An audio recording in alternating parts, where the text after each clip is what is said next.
ರಾಜಕಾರಣಕ್ಕೆ ಅವ್ರು ಏನಾರ ಮಾಡ್ಕೊಳ್ಳಿ, ಒಟ್ಟು ಹಿಂದುಳಿದ ವರ್ಗದವ್ರನ್ನ ರಾಜಕಾರಣಕ್ಕೆ ಬಳಸ್ಕೊಂಡ್ರು ಇಡೀ ಕಾಂಗ್ರೆಸ್ ಮತ್ತು ರಾಹುಲ್ ಗಾಂಧಿ ಕುಟುಂಬ.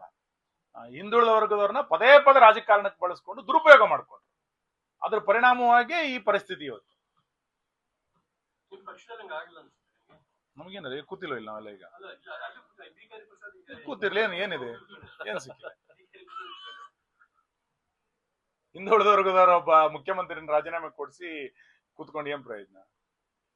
ಇಲ್ಲ, ಅವ್ರ ಪಾರ್ಟಿ ವಿಷಯ ನಾವು ಚರ್ಚೆ ಮಾಡಲ್ಲ. Thank you.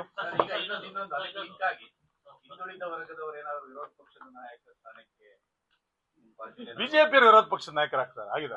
ಅದಕ್ಕೆ ಅದು ಜಾತಿ ಆಧಾರದಲ್ಲಿ ಏನು ಮಾಡಿಲ್ಲ, ನಾವು ಮಾಡೋದು ಇಲ್ಲ, ಮಾಡಲ್ಲ.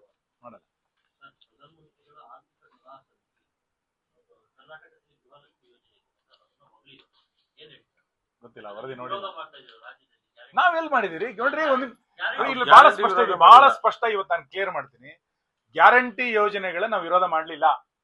ಗ್ಯಾರಂಟಿ ಯೋಜನೆಗಳನ್ನ ಅವೈಜ್ಞಾನಿಕವಾಗಿ ಜಾರಿಗೆ ತರ್ತಾ ಇದ್ದೀರಿ. ಇದರ ಪರಿಣಾಮವಾಗಿ ಆರ್ಥಿಕವಾಗಿ ಪರಿಸ್ಥಿತಿ ದುಸ್ಥಿತಿಯಲ್ಲಿ ಇದೆ ಅಂತ ಹೇಳ್ತಾ ಇರೋದು.